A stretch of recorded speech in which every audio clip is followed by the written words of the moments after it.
Well, how are you doing? This is going to be a short video. I'm just going to pull apart the whole Lake Pontchartrain bridge claim from the likes of Jesse Kozlowski and Soundly and Blue Marble Science and all these other morons. I'm just going to point out something. I pulled this apart a long time back, but I never made a video about it. So it seems as people are bringing this back up. I don't know where they're getting the geometric horizon out of, but that's what they're claiming. Seems as they're bringing this topic back up. I'll just pull it apart right now. It's very, very simple. Okay, so there is another shot, right? This is a shot of the Lake Pontchartrain bridge causeway across the lake here, and here is Soundly's photograph from the 15th story or whatever in that hotel, looking across the way. And people argue about these here and all the refraction and blah blah blah.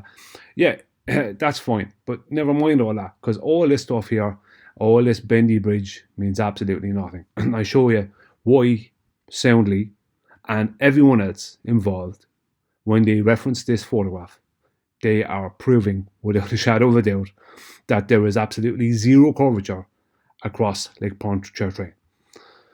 Okay, now here I'm just going to try and bring it up a bit further. Okay, here I have two red lines, one here and one here, and I have a yellow line up here, right? This red line here is the inferior mirage at this side of the bridge. This red line here is the inferior mirage at this side of the bridge, right? If I just move this one down, right? That is the line at this side. This yellow line is matching the one on the right side, on the left side, and this one here seems to be below it. For whatever reason, there seems to be different or more inferior mirage or whatever. It doesn't matter, but they're not exactly in line, or they appear to not be in line. It depends on the angle of the camera and blah blah blah, but they just appear that way, right? I just said I'd throw that in there just as an extra. But this is the thing, right? See all this bendy bridge and all this other nonsense, right? This and what's him taking a photograph through a window, all that, none of that means anything. Here you have inferior mirage at the other side of the lake. Here you have inferior mirage at the other side of the lake, right? How do you have inferior mirage up in the air? You can't. Inferior mirage requires two things. One, it requires the density of air that is only found at the surface of Earth, and two, it requires a surface. That means what he's filming over here is the surface. So this is the surface over here, all right? Above this red line, this is the surface over here above this red line. So why is the bridge going down? Who cares? Some kind of refractive nonsense and all the layering he did and whatever else. Who cares? You can't have inferior mirage. You cannot have inferior mirage without the density of air that is found at basically close to the ground and sea level, right?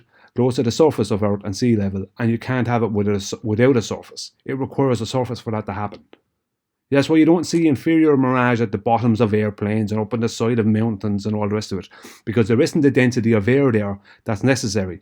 You see it across roads. If you look across roads, when you're low down to the road on a hot day, you see it across water.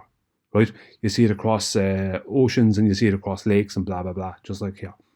You can't have inferior mirage, right? That's loomed up or some other absolute nonsense. This is the other shoreline over here, 24 miles away or whatever. That's what he's showing, the other shoreline, right? It's inferior mirage, which means there is a surface and there is the density of air that is only found at the surface. That's it. So you can't have inferior mirage without those things. So the fact that there is inferior mirage there proves that that it's flat. And if anyone wants to check the elevations at the other side here, it's a very, very gradual. I think you have to go back like a mile or two before you get like a 30 foot above the water elevation. So it's very kind of flat over there at the other side. So that's why you're not seeing a lot of stuff high up at the back, because it's pretty. I mean, the elevations at ground level over there, they don't go up very high. You have to go back a bit for them to start rising. It's is it Louisiana or whatever? It's all that kind of bayou area anyway. So there you go. He's proven that it has to be flat because there's inferior mirage. Can't have inferior mirage without a surface and with the density of air that's required to be there for it to happen. You only get that density of air at the surface. So he's proving without a shadow of a doubt that everything above this red line and everything above this red line is the surface. Well done, Soundly. See you later.